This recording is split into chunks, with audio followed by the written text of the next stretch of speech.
10, 9, 8, 7, 6, 5, 4, 3, 2, 1.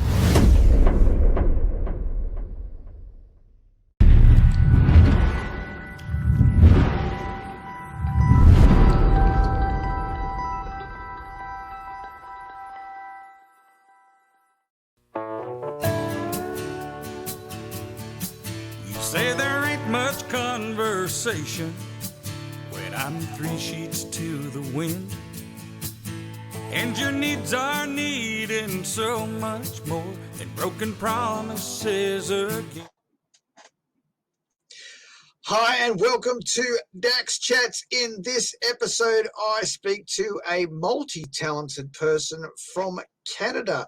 He's been around, well, forever. He started playing from 7 years of age. By the time he was 13, he was a bass player and harmony singer in his first band. I'm talking about none other than Canadian independent country artist Dan Washburn, and here he is right now. G'day, Dan. How are you, buddy? G'day, Dax. I'm doing well, mate. How's things down there? Well, we're doing all right. You know, like I'm in China, so I'm doing okay. We don't have it as bad as most people do. Right. Yeah. So tell me, as I said, you've been around for a very, very long time. You've worked with some amazing people. Tell me about your career so that other people around the world know who Dan Washburn is. Well, like everybody else in this business, for the most part, I was a youngster and a lot of music in the home. My dad was picked just about anything with strings on it. He'd put it in his hands and have a go. My granddad was an old-time fiddle player, and he was good. My grandfather was actually a very good musician. He was as good as some and most of the professionals in the area, but that wasn't his interest to do full time. But anyway, there's lots of music. I grew up playing music. I was a kid. I started playing guitar at 7, a lap steel, because my hands were too. They're still stubby and little, but they were much stubbier and littler. Stubby hands, right? That's right. So then I started playing acoustic guitar at 10. And I was about 12 years old. My dad brought home a bass guitar one of these weekends. Said, "We're going to learn to play the bass." I said, "We are?" He said, "Yeah, you want to try it?" And I went, "Sure." And so I started playing the bass. A year later, I was playing in a weekend band making $35, $50 a night, which is pretty big money in those days for a 13-year-old kid. Now, mind you, about 11:30, 12 o'clock midnight, I'd start to nod off. And they'd have to give me a prize. Oh my goodness! Some of the places we played, I had to go out and sit in the foyer or the lobby or something because you weren't allowed to be in the main room because of the laws with drinking and such like that. And then I just kept doing that. Correct. Yeah. I finished high school. Before college, I started in a pro band, and I started playing in this pro band. And we decided to just be weekends. We were all getting our educations. We're all young men. So we got our educations and we worked in this band. We were making, an 18-year-old, I was making like $100 to $150 a night, which was, it's hard to make that anymore right now if you're just doing fill-ins. If you get $100 a night, that's kind of going right. Yeah. And this is like, more years ago than I care to discuss. So it was good money. So after that, after I became a pro, I started to play around a bit, and I played in churches and stuff. I'm a Christian guy. I'm unapologetic about that. And so I'd be saying I learned a lot of Christian music as well, some of the new stuff that I wasn't familiar with. So I just started getting to work in the studios. I started producing bands. A local studio that was a good one, hired me as a session bassist and a session vocalist. And then I just started mushrooming. I started playing with lots of different names. I put some records out. And I did very well with the recordings. And then I got signed in the 90s. I got signed to a band, and we ended up signing to a label in Canada here. And we were distributed worldwide by Warner Brothers. And I got to tour a lot and do a lot of shows with a lot of cool people. And I've just been very fortunate, always seeming to Absolutely. You got to tour with some cool people, all right. Yeah. Emmylou Harris, Toby Keith, Waylon Jennings. Got to open shows for those guys. And Marty Stewart. Yeah. Yeah. Marty's a nice guy. Absolutely. Marty's a nice guy. Waylon was amazing. And Waylon is everything a legend should be. Everything. Everything. He was a class act. Yeah, for no sure. Nonsense guy, takes no BS, calls it the way he sees it. I hung out for a day with Jerry Reed. I don't know if you know Jerry Reed at all. Wow. He played. I know Jerry Reed. Yep. He played second guitar to Chet Atkins for a few years, and had a lot of hit records. Plus, he was an actor. He played with Burt Reynolds and Jackie Gleason and all those Smokey and the Bandits. Hung out with him for a day. Yep. Yep. I can tell you wow. when we're off camera than I can on camera.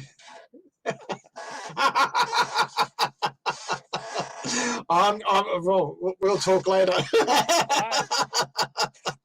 That's cool. So I mean, you've been around. You've been a signed artist, and now you're back in an independent realm. Why? Yeah. Why did you go from being a signed artist back to an independent artist?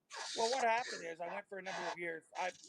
A marriage broke up, and I was a single dad, and the kids were with me, and so I raised my kids. I got out of the recording contract. They were very gracious, and then I went for a number of years in business because I had to raise my family up, get them educated, get them, focused on what they wanted to be for life, and so to me, that was the first priority, was taking care of my family. My career got shelved, and I don't regret it. It was the right decision. Absolutely. It's a bit like Garth Brooks, who he gave up for like 18 years, and did his family thing and raised his two girls, and then once they were old enough to understand, he was back on the road. Yeah, Garth. Funny you mentioned Garth. His guitar player for over 30 years is Chris Lusinger. Chris is a good friend of mine, and he's also the leader of the sessions when I record in Nashville, which is fairly regularly. And Chris is my my session leader and guitarist. So he's playing guitar on all these cuts. Wow, there you go. Yeah. But wow, so that's I did amazing. that for about the same amount of time. Now I was still writing and I was still demoing. I wasn't really active with pitching the songs. And I wasn't after a publishing deal. I probably should have in hindsight, but I just wanted to do what I knew to do, right? So anyway, when I'd remarried to Mary Ellen a few years ago, she looked at me and said, "You should be back at music. Why aren't you doing that?"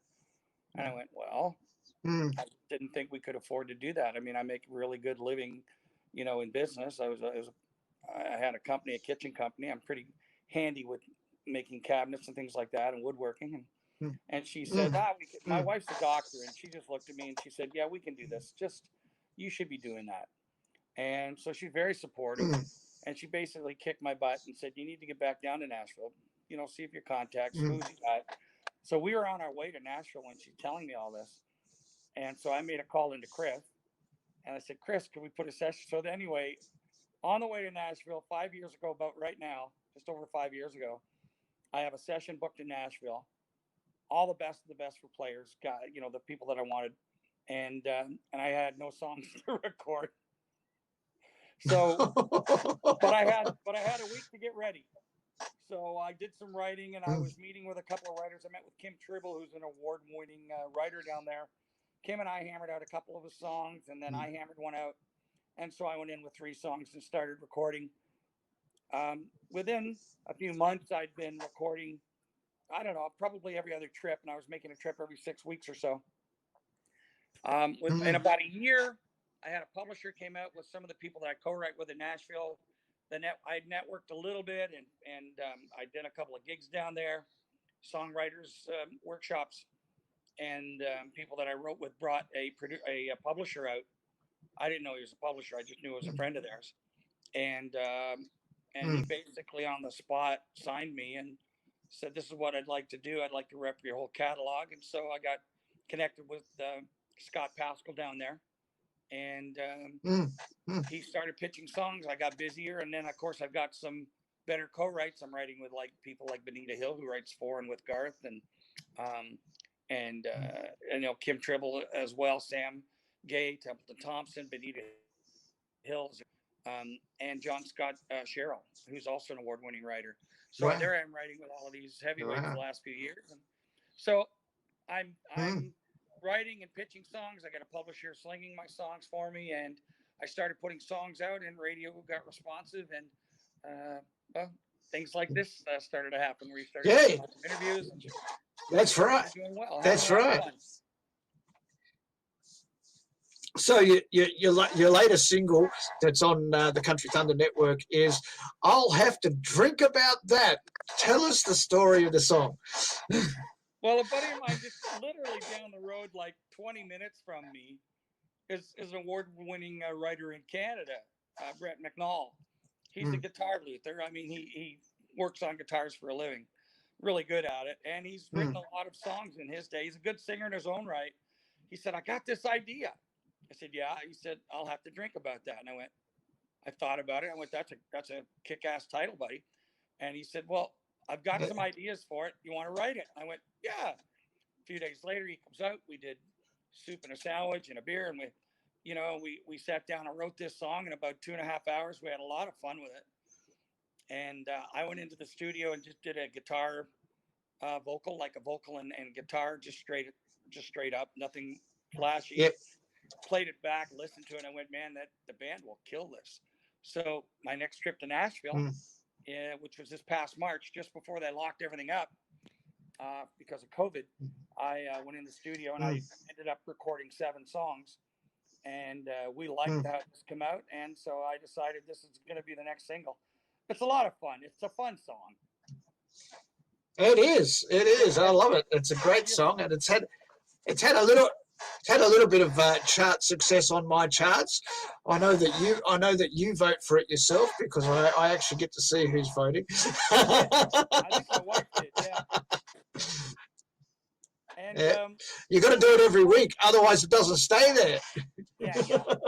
I'm terrible at that, and I'm really bad at revving up my social media base. I have a social media person, Pinky, that's pretty good at it, and I just don't spend the time doing it. Oh, Pinky. Pinky's also Tracy Miller's Yeah, person. I've just had an email from Pinky the other day. We're organising a interview with Tracy Miller as well. right. Yeah, so I know Pinky. Maybe I should get on to Pinky and say, hey, get Dan Washburn's people going. You should. Yeah, it's a good song. And the video, I don't sure if you've seen the video, but over in my YouTube channel, we did a video at the studio. My mate down the road here, Andy Thompson, is a videographer as well as an amazing engineer, recording engineer, and with a state of the art studio. So my studio that I work at in Canada is, I'm very fortunate. It's like half an hour away. But he did a video up. We shot a video using. We couldn't get out and record because they'd locked down the planet with COVID. So we got creative in the studio, did some green screen stuff, and had a lot of fun. And the video is a fun video to this song. I think I have looked at it briefly, but I should look at it again for sure. I will have a better look. So obviously, let's talk about the big elephant across the world. The pandemic happened, and what has it done for where you are in Canada, and what has it done for you? Well, my life hasn't changed a lot, other than I'm not able to travel to Nashville and back. Writing, instead of writing in person in Nashville, I'm writing on Skype with my friends. I'm obviously doing more Canadian writing when I can see each other. I got a friend in Toronto that I write with, and my friend that I was telling you that wrote "I'll Have to Drink About That" with me, Brett. Brett and I actually get together in person. My wife's work, though, she's a doctor, so she's been impacted a lot. Oh yeah. Yeah. So the way she treats patients. There's a lot of online um, mm, stuff going on. She doesn't. She's just opening up next week, I believe, next week to people coming in if they want to come in. There's a bunch of protocols that are in mm, place. I mean, I've got to go in and build something today, a little plexiglass station that's on mm, the office desk for the receptionist. Um, so that's changed a lot now. And her visits to the mm, hospital, she's in the hospital probably anywhere from 3 to 5 times a week. And I know that it changed. yeah. I mean, the Mm, protocols are pretty, they take your temperature going in, going out, you're gowned, you're gloved, you're like dressed up mm, tighter than Fort Knox. I mean, you have to be like that, right? mm, mm, And they mm, have to treat everything like it's COVID. So around here, I mean, when Emmy would come home from the hospital before she went to her office, her practice, I mean, I would have the garage open. I took out her robe and slippers. She goes out there, she changes. She doesn't touch anything. She walks in the mm, house. I have the washing machine open for the clothes. She throws her clothes immediately mm, in the washer. Then she goes right into the shower that I've mm. got running. So things like that. We've put in some pretty stringent protocols around the house, but it's, so far so good. Everybody's healthy. And truth to be known, we're Mm. probably safer Well, than the public. yeah, for sure. I had to get tested. I Oh, was moving from one city to another city in the same country, right, but they wouldn't allow you to move unless you were obviously negative for COVID. So with all the lockdowns that are in place, you right. couldn't actually even move around. You couldn't even move around the country here in China. So I had to get tested. My wife had to get tested. My son, who's only 2 years old, had to get tested, Oh, just so we could move to our new address. Yeah, it was crazy. And then the whole trip, because we had all our stuff sent from one location to another location by truck. All of the staff there had to get tested before they could take the truck out of Beijing. um, oh, wow. and then we and then we had to get on the plane, and there was all these tests. There was all these temperature checks and checking that you had the right certificates and stuff to say that you could Right. travel. It was a strange situation.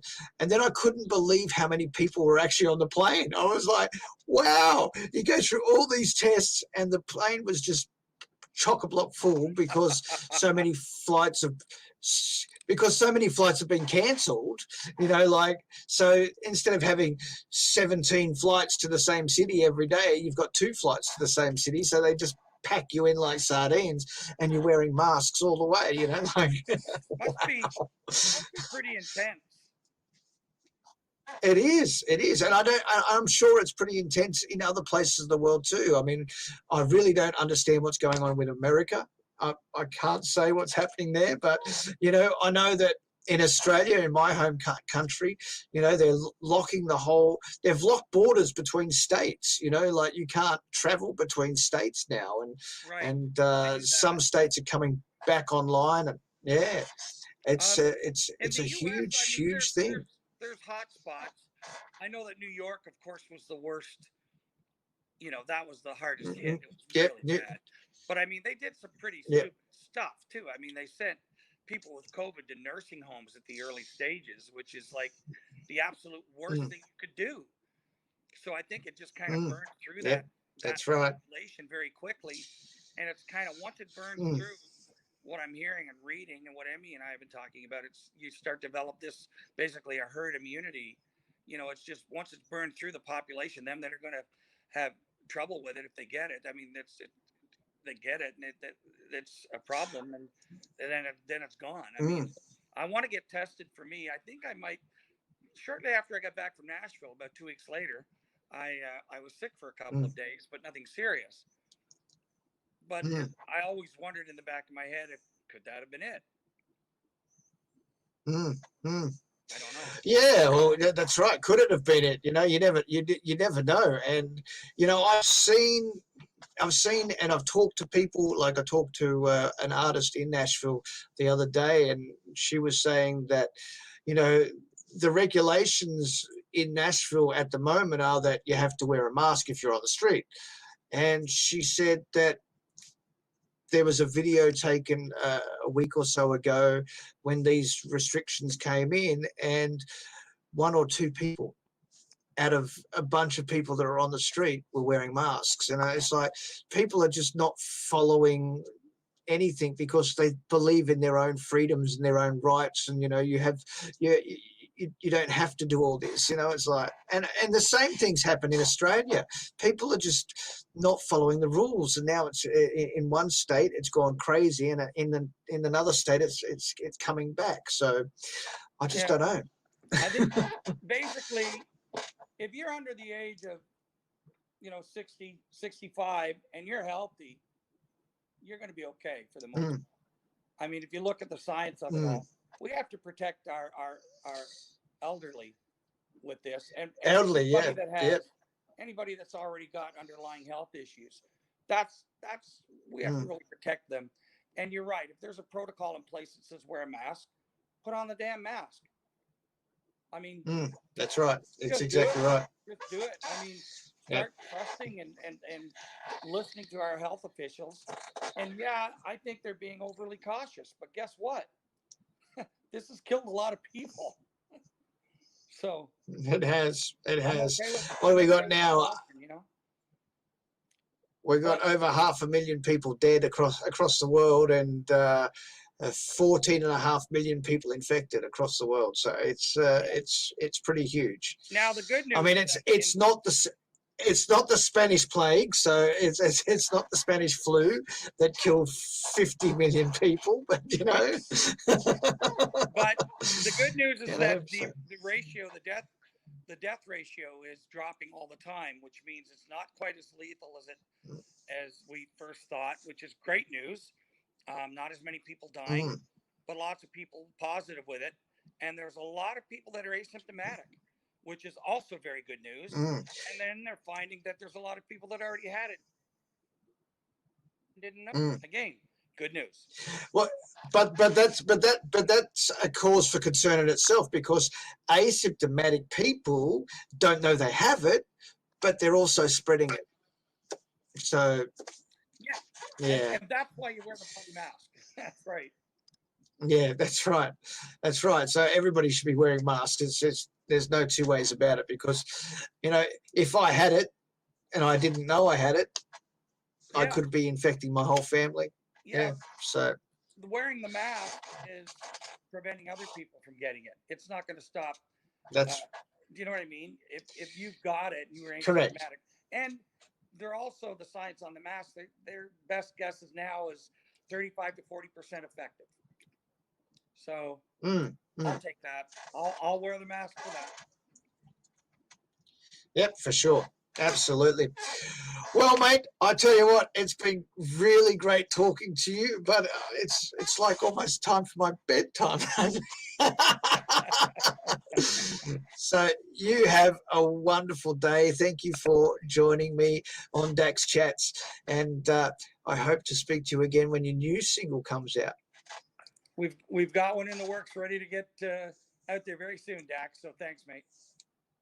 Well, I'm hoping to hear it very soon. You shall. Stay healthy. All right, buddy. All right. You too, buddy. All right. That was Dan Washburn. This has been Dax Chats for another episode, proudly supported by Neon Horse. Thank you for joining me, and until next time, keep it country. Bye for now.